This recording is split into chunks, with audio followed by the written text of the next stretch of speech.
My name is Joyce Gordon, and I'm a volunteer with the Maria Rogers Oral History Program of the Carnegie Branch Library for Local History. Today, November 17th, 2004, I'm conducting an interview with Clara Perez Mendez, 2002 Boulder County Pacesetter recipient and early childhood specialist. Good afternoon. How are you? Hi, thank you. I'm fine. I'm excited. Good. I want to begin by asking you where and when you were born. I was born in Tijuana, Baja California, Mexico, and I was born in August the 3rd, 1952. Mm-hmm. And what kind of work were your family doing at that time when you were born? When I was born, my dad, which is Ricardo Armendariz, have already his own business. My dad used to be the only one that have permission to import products from the United States into all the borderline of Mexico. And my mom used to help him because my dad used to have a wholesale business, so then my mom will have a retail store of the products that he will bring to Mexico. What sorts of products? It's interesting because when I see toys that are novelties with the kids and all the kids want them, it brings me the memories of my childhood because my dad was a distributor of the Mattel toys. So I was like the first one in the whole Tijuana to have the Chatty Cathy, which was the first doll that you will pull a string and it will talk. And you know, the Barbies.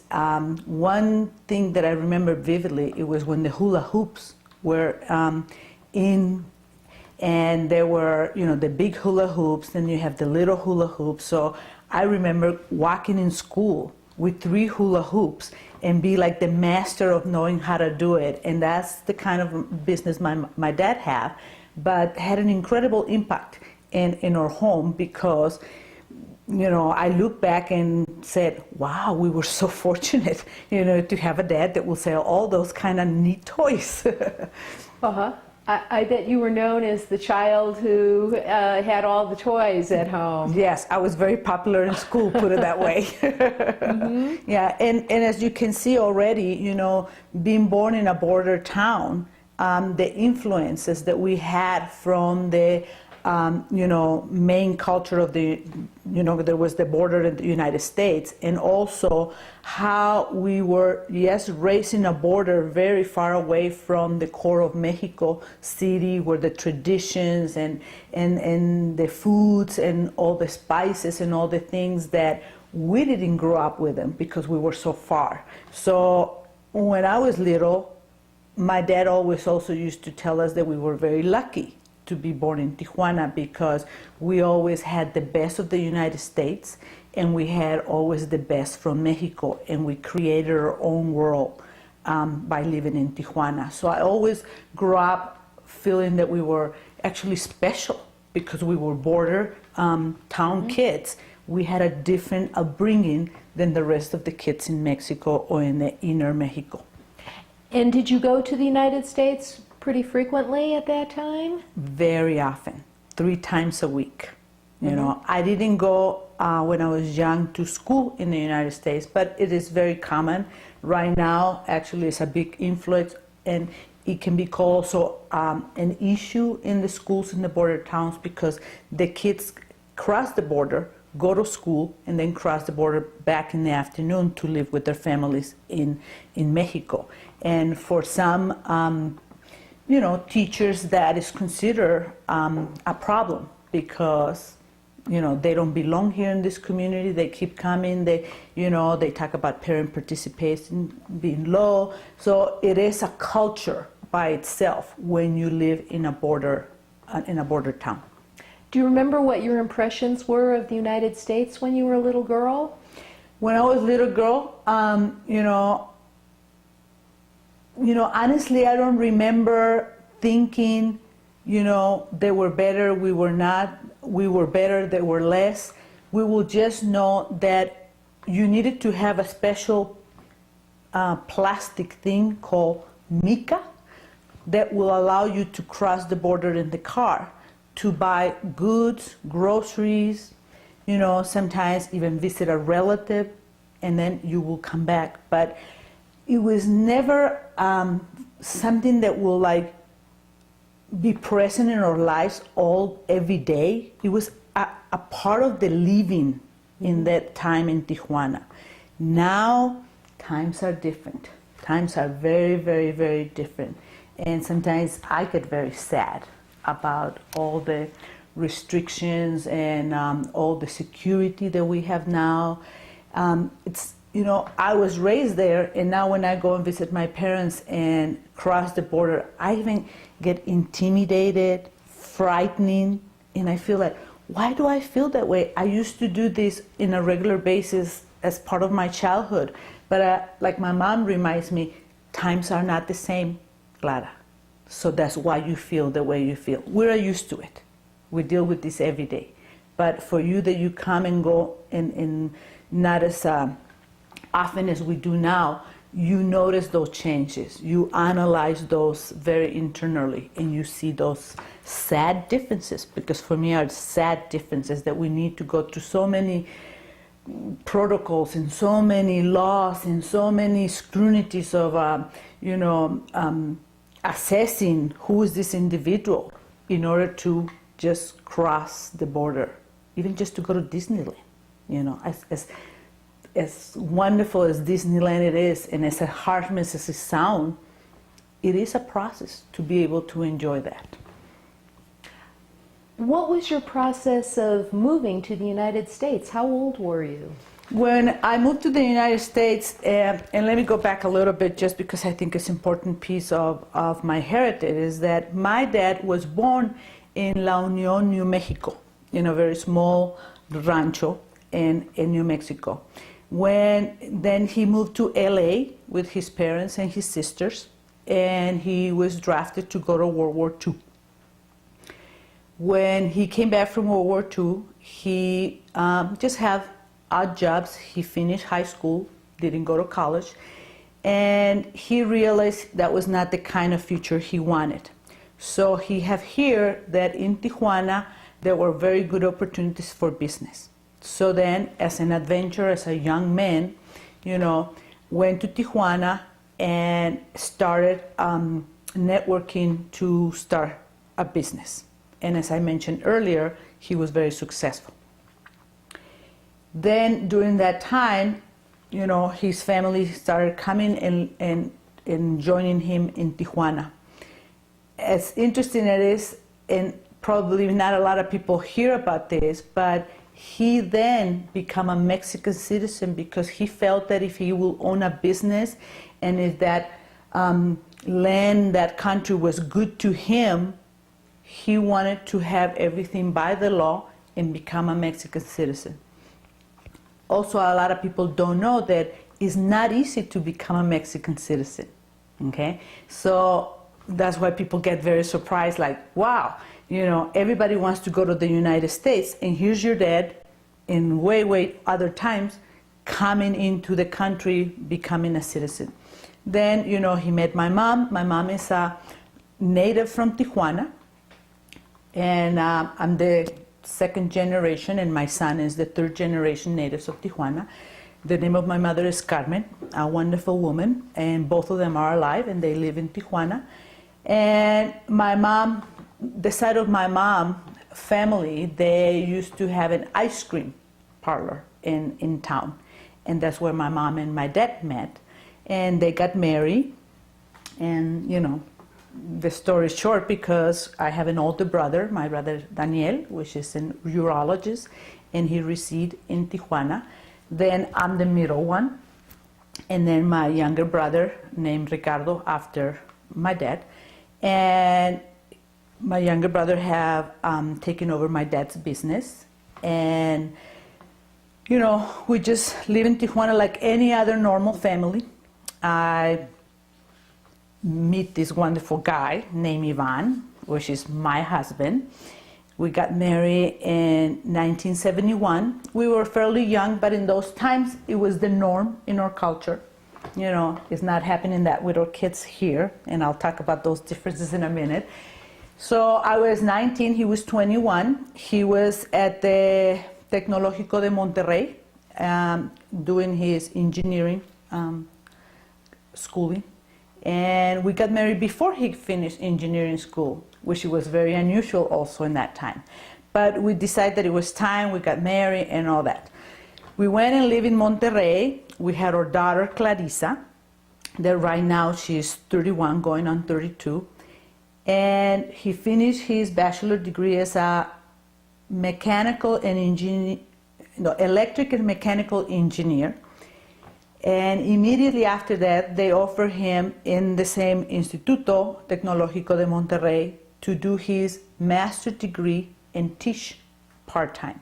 So he thought it was a great opportunity, and we stayed. So after he finished his master, we went back to Tijuana for a year. And he have always, since we were dating, he always said, my dream is to have my PhD, because that is like the highest grade of education you can have. And to me, it's something that I always have an ambition to get there. So he finished his master, we went to Tijuana, he started working, you know, I was back with the family, I had my daughter, I became pregnant of my son Ivan, and all of a sudden he got a phone call from the Instituto Monterrey saying that it was an opening in New Mexico State, in Las Cruces, New Mexico, for a part-time professor in the engineering department and an opportunity for him to do his PhD.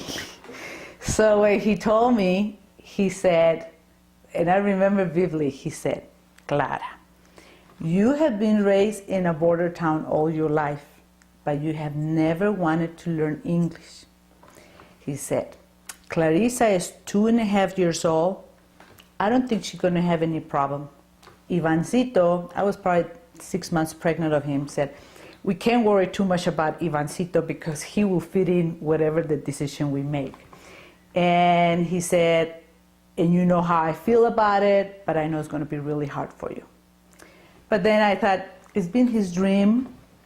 It's an opportunity. What can I tell you? You're young, you're in love. You don't know too much about, you know, being out there in the sense of, you don't know too much about struggles in life yet, at least not in my case. So I said, it's foolish that I'm not going to go just because I don't know English. We packed and we came to New Mexico. So that was the reason we came to the United States. And what year was that? It was 1975, because when I came to the States, my son Ivan was 19 days old. And I have to tell you, the journey began. Because it's been a journey. It's been a journey of 29 years.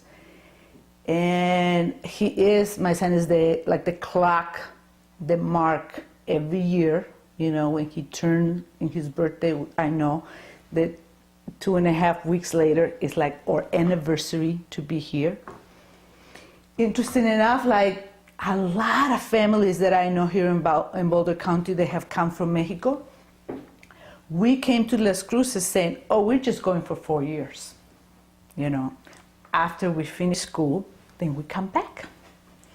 And I don't know if it is a deep feeling that we have to keep coping with the daily changes, with the adaptations, because you always think, I'm not staying. This is temporary. I'm not staying. So then you keep leaping and moving, learning, adapting, or who knows, hiding, suffering, depression. I don't know, each person is different. So in my case, I will say it was hard. It was really hard to come to Las Cruces, where I will say 80% of the people speak Spanish. So it should have been a very easy process for me. But first time you leave the family, you have 2 very, very, very young kids. You have a husband that comes with a mission, so he will be in school 16, 15 hours daily. The constantly daily reminder about I didn't know English, and it was my choice not to learn it.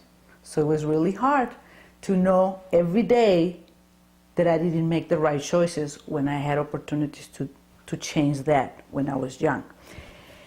So then what are you going to do? Well, you're not going to sit there and cry. That have never been my style.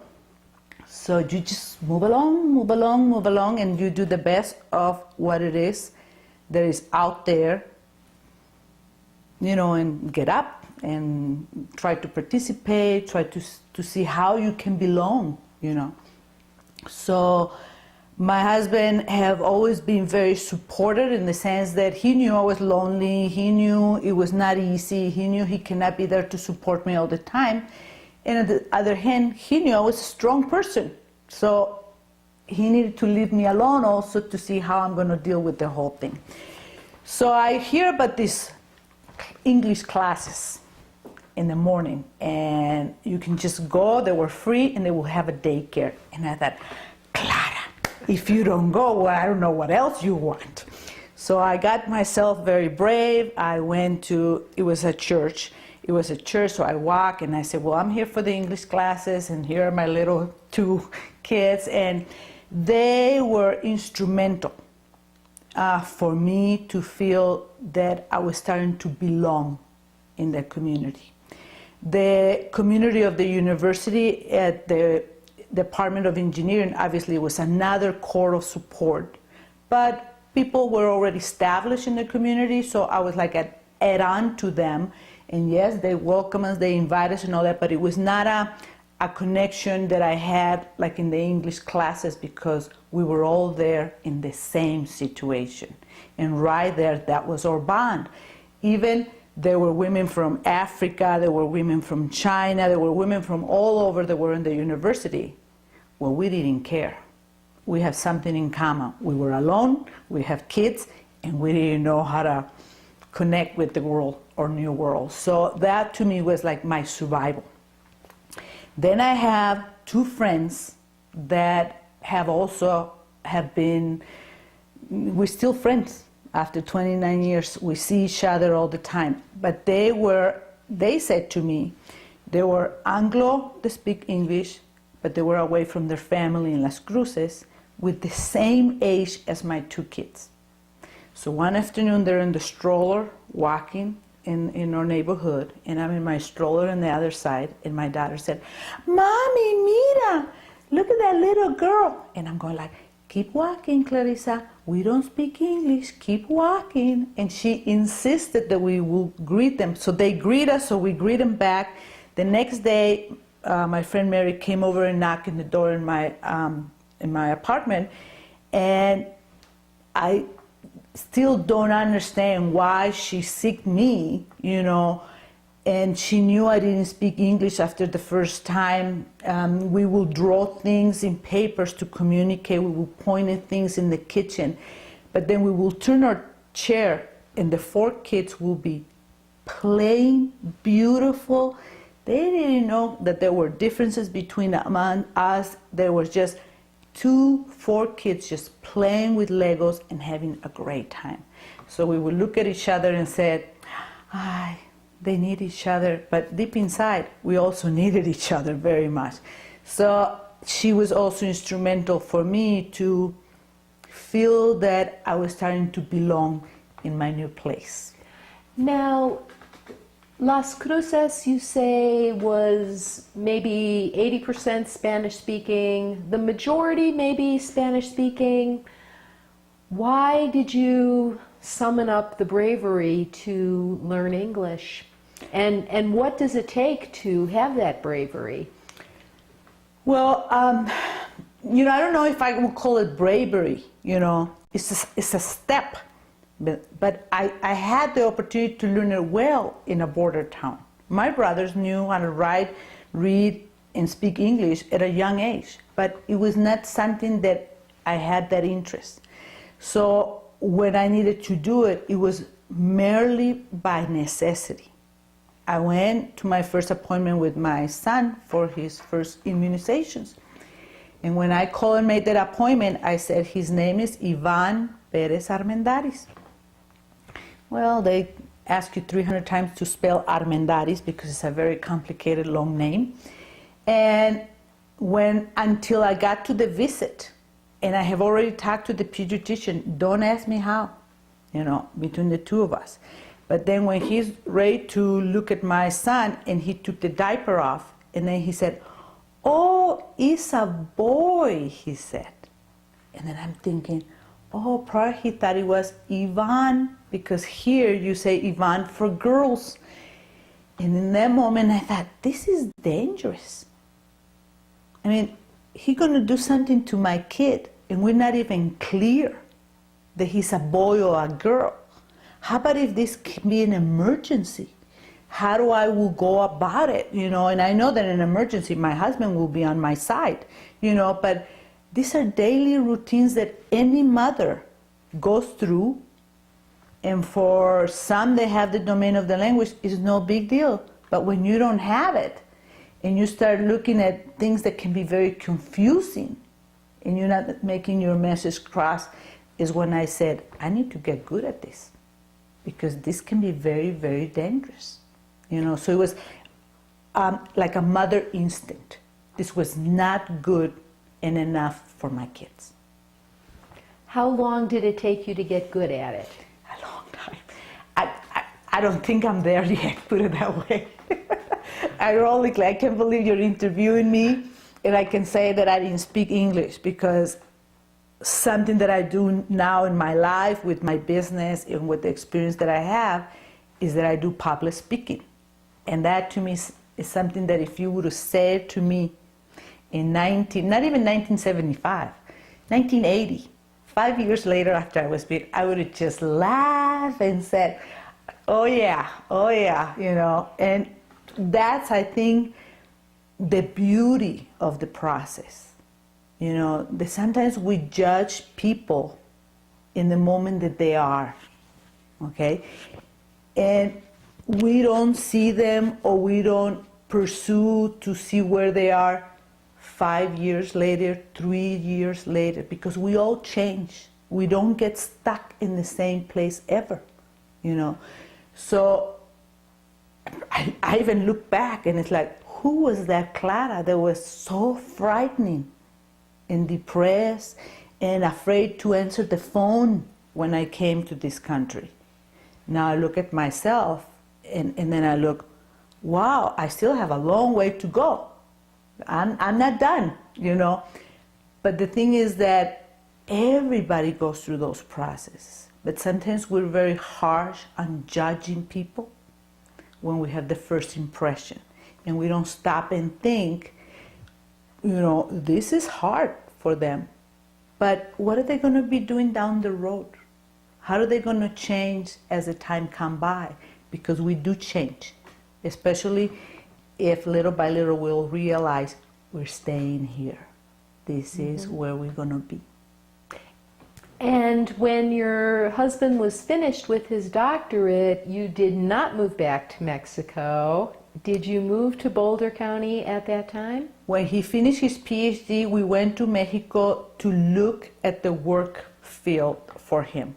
At that time then, he had his PhD and he had his specialty in computers, which was probably way too advanced to where the technology was in Mexico in that time. Okay, so people don't understand sometimes why people immigrate to the United States. And I see it very simple, 3 reasons. Okay, it can be 2, but I think it's 3. The first one is when people is very intelligent, that they keep seeking higher education. Okay, so they come to this country to seek that, and a lot of them, or a big percentage of them, stay in this country.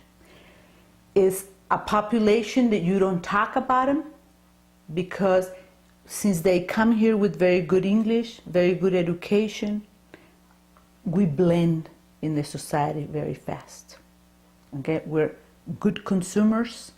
We have positions at the university, management and all that. So we just blend with the daily life of everybody in this country. Then is the opposite, which is the other end of the people that come from other countries, because it's droughts, there are no jobs, and not in Mexico, but in a lot of places in South America, there's political unrest. So then people are fleeing from those situations. Unfortunately, that's the people that we talk a lot, because they don't have education, they don't speak English, they take the lowest labor that is around here in this country, and a big majority are not welcome, so they don't have a status that opens a lot of doors. Okay, and then the middle population, the middle class that I learned that terminology here in the States, is actually generations that have been here already.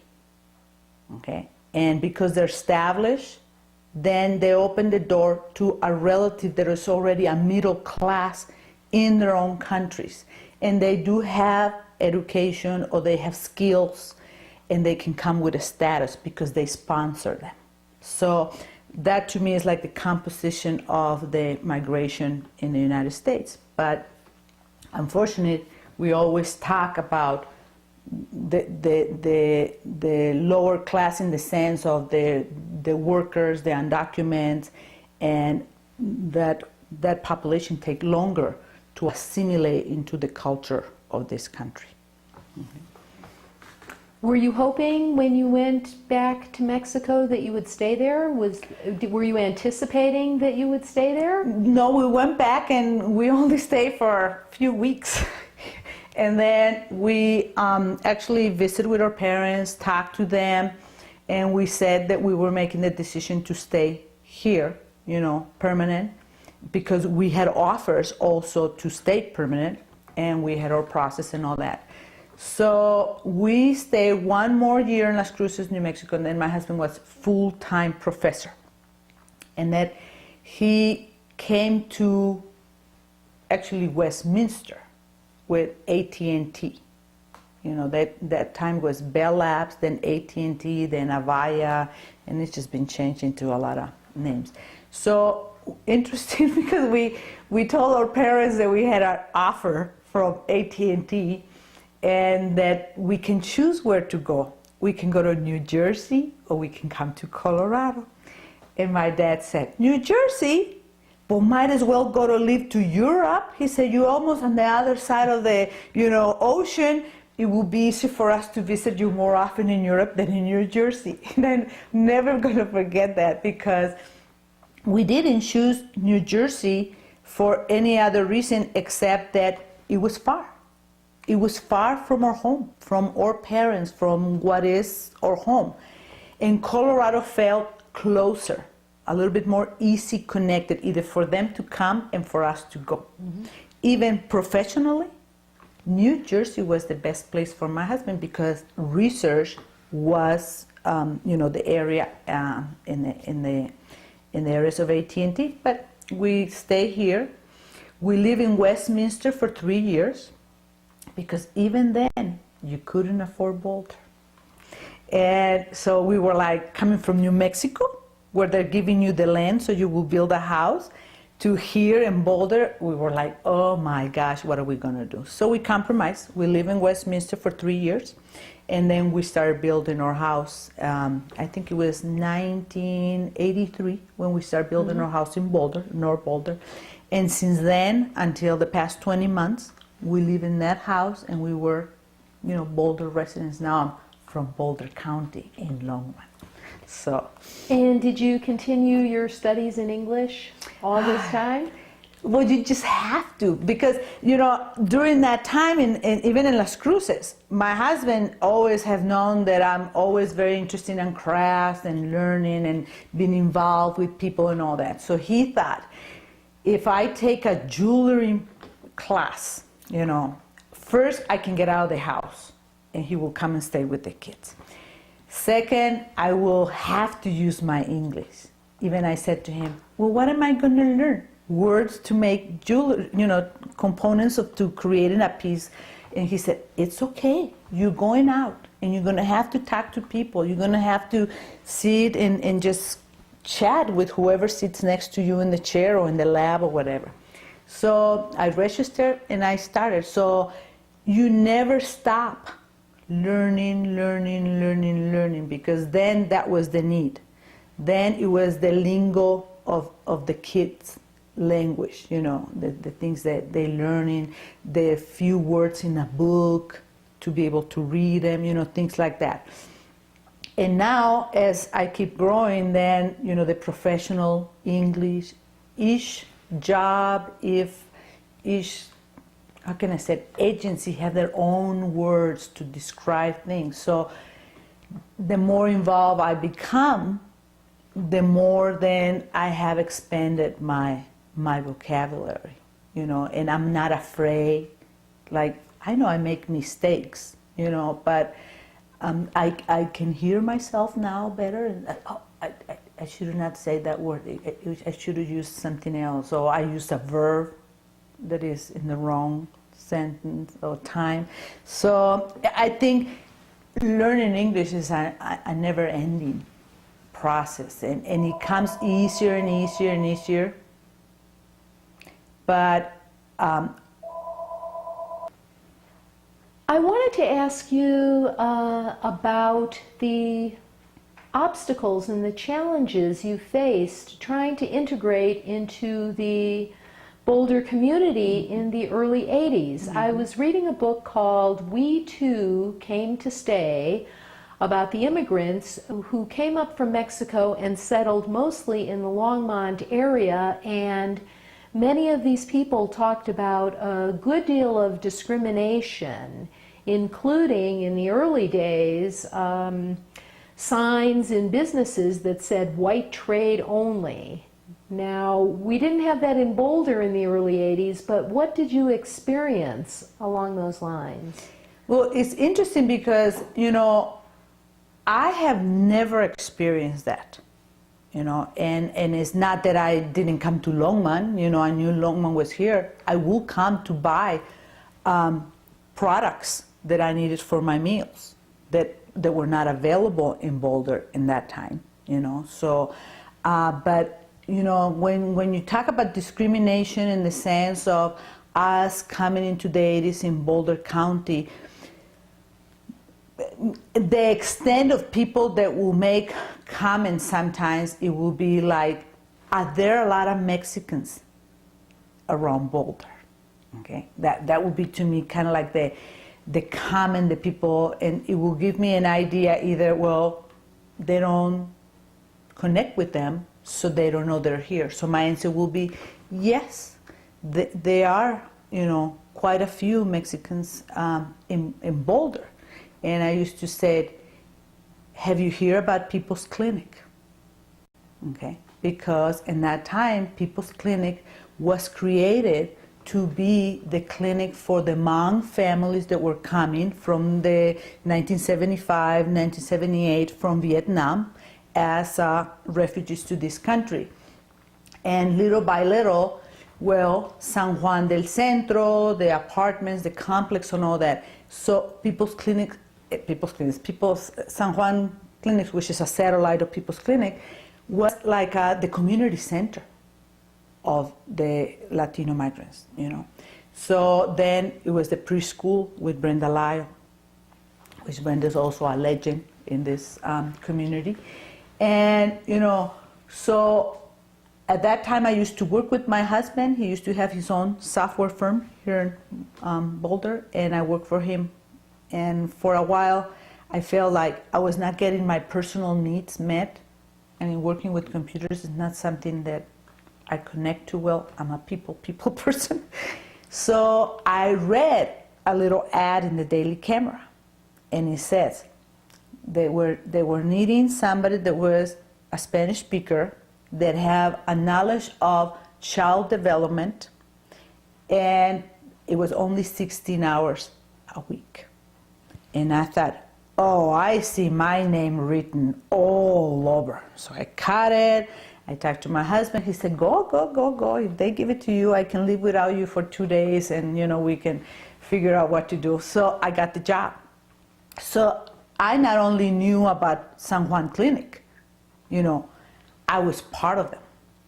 I was in the core of what it was to be a newcomer in this Boulder County, So then little by little, these comments that people will make to me about, are there a lot of Hispanics in the, then I will say, well, I guess people don't want to look where they don't want to look, because people's clinics in San Juan Clinic have had a presence, in this community for a long time, But then I also think the outreach of San Juan was something that made aware the community that we were here, and that we were here to stay, like your book just say, So if you talk to people they used to come to San Juan Clinic, yes, there is, discrimination in the sense that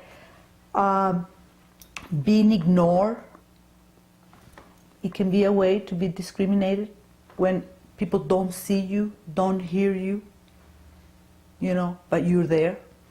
Then you start looking, I was getting more conscious about it and start looking around just in the whole community. Where are the leaders? Who are the leaders of the Hispanic community? And that kind of stuff. So then I start focusing more on that. And, I think it's a struggle for kids in school. I think it's a greater struggle when you come from another country and you're 13 years old. It's not only that you're a teenager and you have your issues. You have that you look different, you speak different, and probably you dress different. So right there you have already 4 no-nos to fit with the teenage population. So I start looking at those things, and I honestly feel it's hard. It's very hard. I had a good friend of mine, Santiago, and he used to say, Clara, of course there's a lot of discrimination in Boulder.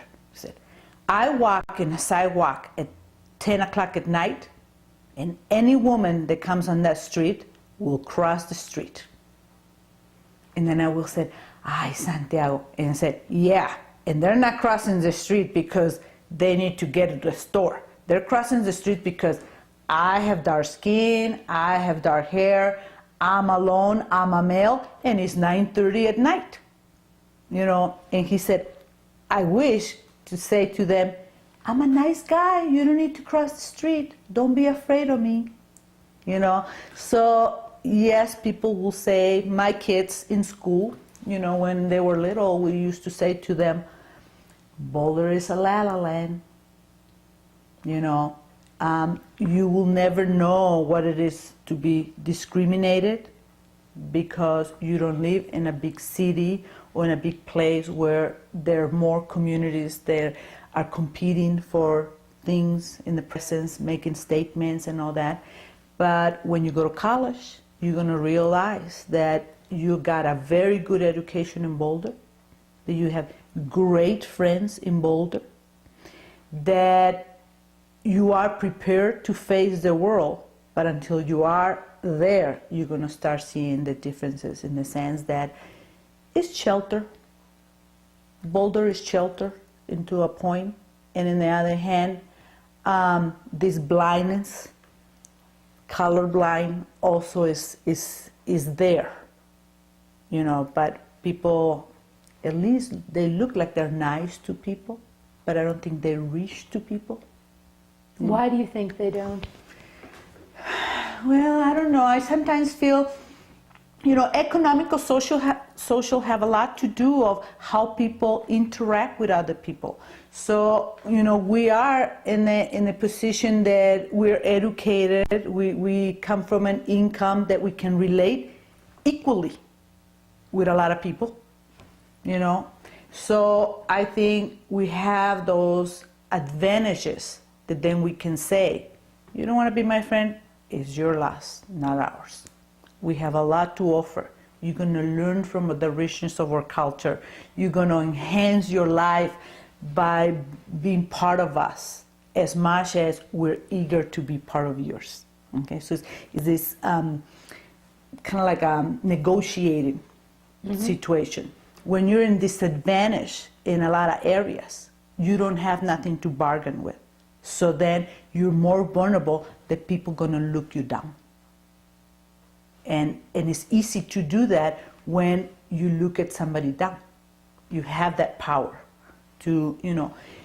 And I don't know why people don't see humanity in what they see and try to approach. I sometimes ask people, you know, have you asked? And they say, well, no. And I said, well, ask. You're gonna be surprised what you're gonna find out if you ask. You know? And also the other way. You know, I think this asking and this discrimination or this parallels to say, you stay there, I stay here, it comes from both sides of the different cultures. Okay? But yes, we're in the dominant white culture, so we look at, you know, more onto them to us, but we also need to prepare ourselves and take the same risks as the other ones do to approach them, to engage, you know. But when there are barriers of language, it's going to be a little bit difficult. Many people live generation after generation in the San Juan housing development and other Spanish-speaking enclaves and never do learn the language here. Do you think that, in a sense, we make it too easy for them to get by without learning the English language, and that we're really doing them a disservice? You know, it's obviously you're just touching on what is my passion, you know, these topics. I think that it's not a new thing. I mean, this country is being formed by immigrants, and we come way back, okay? And then in the other piece of the history, we were here way before. So let's not forget those pieces of history, because I think they're very important, and I think that sometimes we forget those pieces to then move forward and say, well, they don't, they do, those people, these people. It's like, wait. You know, I think even way back when the immigrants were coming, you know, the Irish, the Italians, you know, we all know that piece of the history. They stay in their same groups, okay? And it was generational. It has to be very difficult for the elders to give up everything they're from. It's enough that they're here because they didn't have other choice, okay? You know, so we sometimes said, well, they never learned English. Well, some of them didn't need to, because their second generation were taking care of them. And in that nucleus of the family, they were taken care of, they didn't need no more. Then probably the second generation, their English was probably at a level that they can function in the workplace. But that was it. That was all you needed to function, to be there, okay? Then it comes another generation where the kids have schooling since the beginning, okay? So then there's another mark point of how you're gonna learn the language, okay? They have the opportunity to do it since very young age and in an instructional environment, okay? In addition to that, they have 2 generations above them speaking their native language to them, okay? So it's a new composition. Sometimes, and we have heard it many times, that generations were the ones that were told, no Italian, only English, because you're going to be very successful. And look at the hierarchies.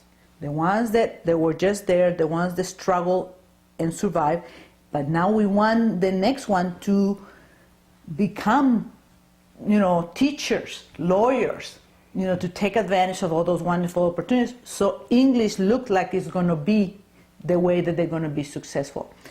Then 2 generations above those generations is the new generation that is questioning, how come my parents never spoke Spanish to me? How come my parents never spoke Polish to me? I lost the heritage. I lost my culture. I don't know stories about my grandma. So now we're moving into another movement of people wanting to regain their culture, their heritage. So now we're going to see another generation of American kids, that will be raised with dual language, and one will be enforced in their home, and the other one will be the English in their mainstream life, So to answer that in San Juan, getting back to the original question, that the older families never learn English, they probably learned what they needed to get by, and that was it, okay? But now in Boulder, we have families that the kids don't speak their native language. And this is in the Vietnamese families, in the Hispanic families, And, I see that as a sad, sad loss. Did you continue to speak Spanish in your home throughout the years? As even my dad was the first generation in the States, per se, my grandpa's my dad. We still call ourselves, we're the first ones of the other batch of the generations, okay? So when my husband and I came here, especially didn't know anything about a process of second language acquisition. Now I know a lot about it. But then it was a matter of trial and error, and to say, what's going to happen when these kids only speak English and we go back to Tijuana and they can't talk to the elder? The elder for us is the core of the family, So then we said, well, inside of the house, it will be only Spanish. And it's not easy. It's a task. It's a commitment to be able to do that, because the kids, after they go to 7th grade, they start questioning, why do I have to do this? My friends don't. Why do I have to read a book in Spanish? My friends don't. And a kid that is in 7th grade doesn't going to understand that what you're doing is going to be so great in the long run. So you just keep sticking to it. And you become the mean mom or the mean dad. But when they go to Tijuana and have a fabulous vacation, is when they feel that we're not strangers in my own land. We're one of the family. And your children are happy that they are bilingual.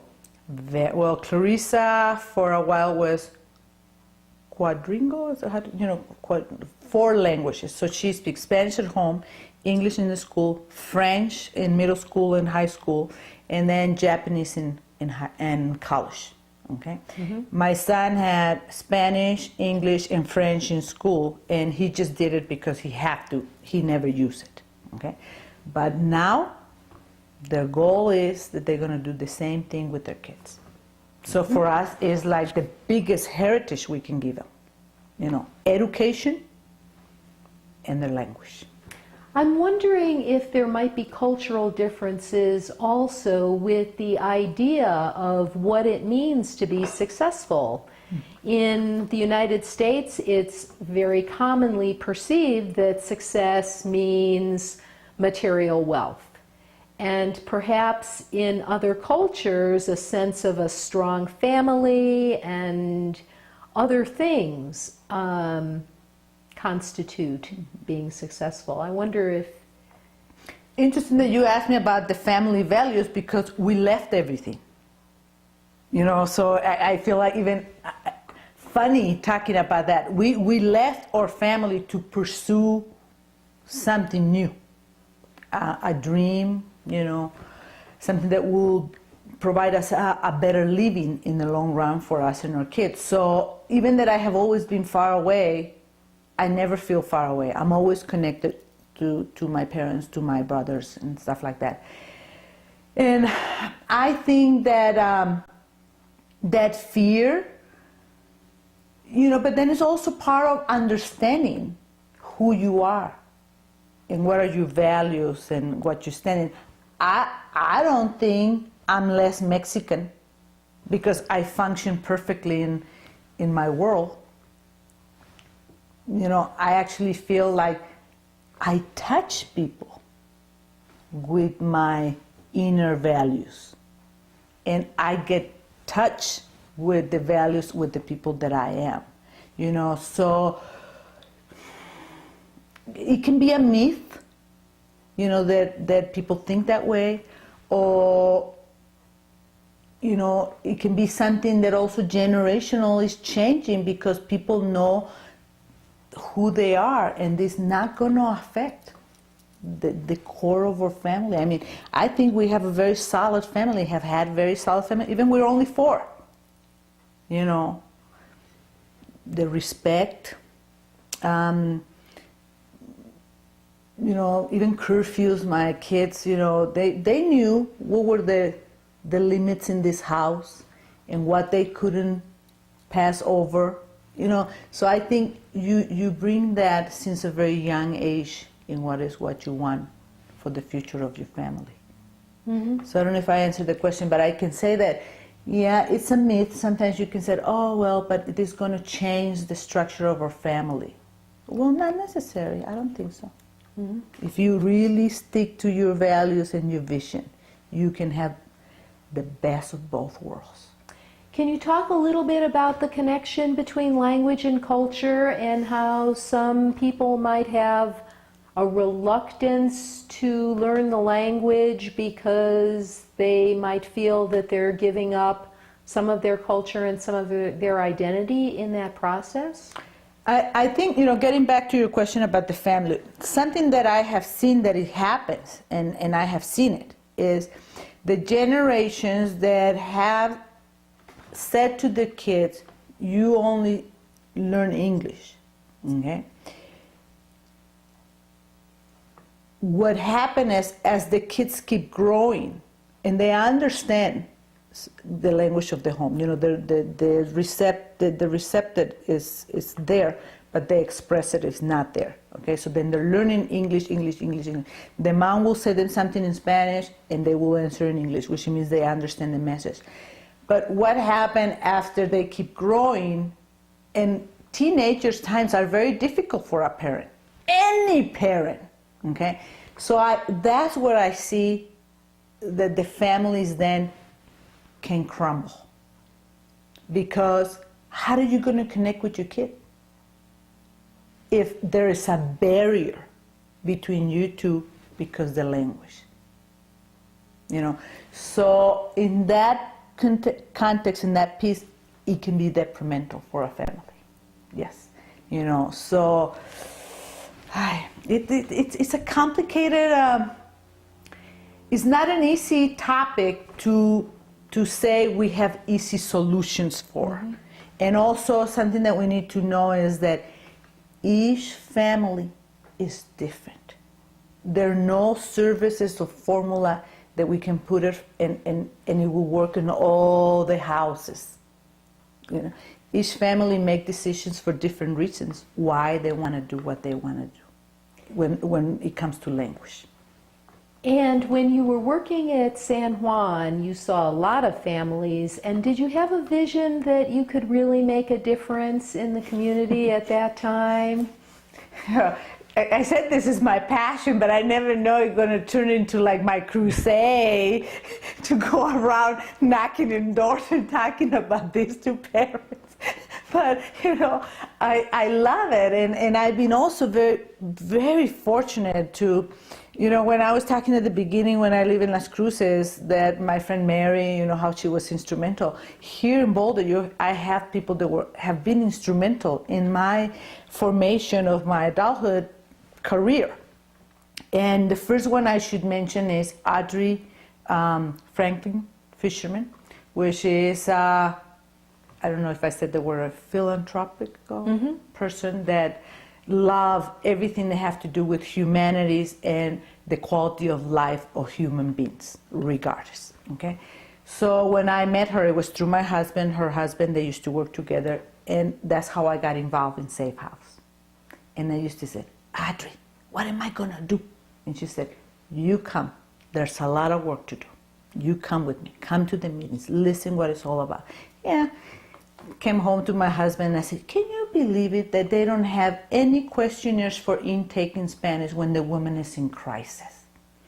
So my husband said, well, help. So when she said, oh, it's a lot for us to do that, well, yeah, I started looking at it. So she was instrumental for me to see that I had something to offer, and that even if it would be a paper, I can make that process easier for that woman to be able to write or answer those questions because they can read them, and especially in such a vulnerable time when you go to a shelter there. So then the next thing that it was, then we got involved with the chocolate lovers, and I thought, oh, what a wonderful thing, this and that and that. Then we got involved with EFAA at the fundraiser level. But way before I got to the fundraiser level, I have already sent and know the system of EFAA and how they help families. So I used to say to the families, you go to EFAA and you tell them Clara send you, because if they will use my name, they will immediately connect with a Spanish-speaking counselor to connect with them, and then also with like a pre-referral. I have already screened them. I knew the needs of this family. That's why I was sending them to EFAA. So it's just interesting how you cannot be involved. That's sometimes what I question. Where is other people, as me in this community, and they're not doing anything? This will be like a plea.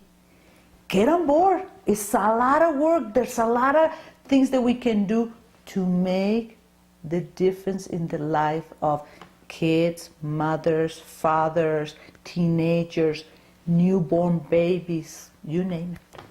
So yes, I love how I can connect in my community to make a difference in the families. And San Juan was a key and a pioneer with the diverse population that we're serving in Boulder County. They were the pioneers. They opened the doors for a lot of people to feel that was a safe haven, that we can all go there. Yeah. You were working at San Juan, and you met Audrey, and you began a connection with Safehouse, and that led to a connection with emergency family assistance, and then the school district with families that needed to enter the process of special needs.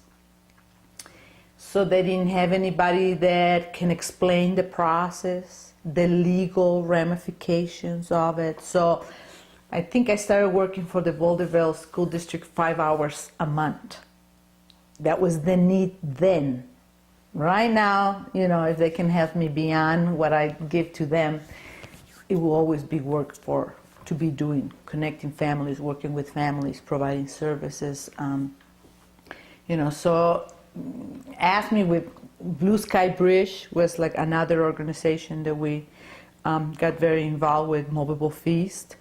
What's the Blue Sky Bridge? The Blue Sky Bridge is an agency that does sexual abuse prevention, counseling, advocacy in the legal system. And what I have find very fascinating in my life is that anything that I get involved in the fundraising level, I know that we will do more money for the center to serve the families that I work with. So, it comes full circle what you do. And that's what I love. That is like, we can be in a silent action asking people to bid for something for $2,000, and inside I'm thinking, yes, this is better service, more counseling, more other opportunities for the families in need in our county. So